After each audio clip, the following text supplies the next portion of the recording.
India is not a country that is rising. India is a civilization that is awakening again. While much of the world is uncertain, divided, and aging, India is moving with clarity, confidence, and momentum. This is not a story about hype. This is a story about history, data, science, population, economics, and destiny.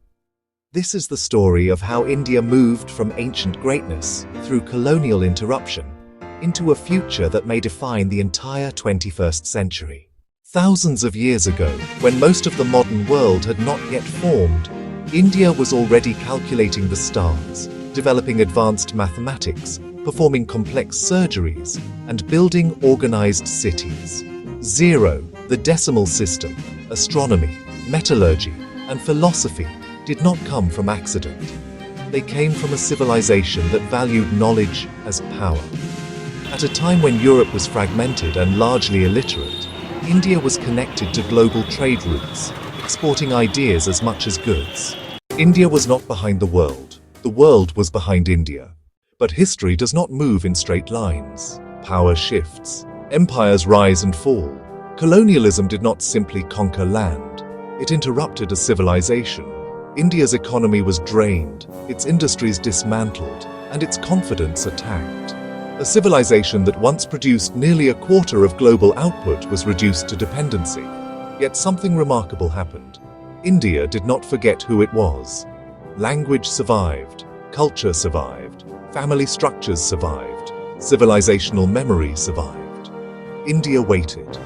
After independence, India chose a path that many doubted: democracy instead of dictatorship, unity instead of fragmentation, institutions instead of chaos. Progress was slow, mistakes were made, and growth lagged behind faster-moving nations. But beneath the surface, something powerful was forming. India was building scientific institutions, engineering talent, nuclear capability, and space programs. India was not loud. India was patient. Then came the demographic reality that changed everything. India is the youngest major nation on Earth. More than 65% of its population is under 35. While Japan is aging, Europe is shrinking, and China is declining, India is expanding. This is not a problem. This is leverage. A young population means energy, creativity, labor, consumption, and innovation. It means decades of economic momentum that cannot be manufactured overnight. Demographics alone do not guarantee success. Infrastructure does. Governance does. Technology does. India did not copy the West's digital evolution. India skipped stages. From cash-heavy systems directly to real-time digital payments. From paperwork to biometric identity. From slow bureaucracy to digital public infrastructure operating at national scale.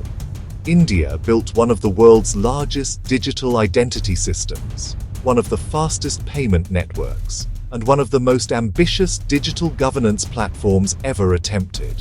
This was not startup hype. This was state-level execution.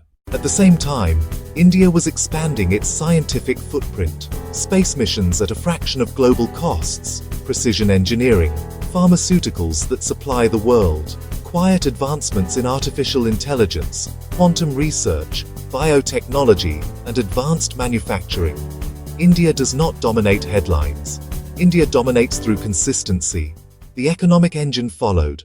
India is now one of the fastest growing major economies on the planet. Global supply chains are restructuring. Companies are diversifying risk. Manufacturing is returning. Infrastructure is expanding at a scale unseen in generations. Highways, ports, railways, airports, energy grids. This is not short-term stimulus. This is structural transformation.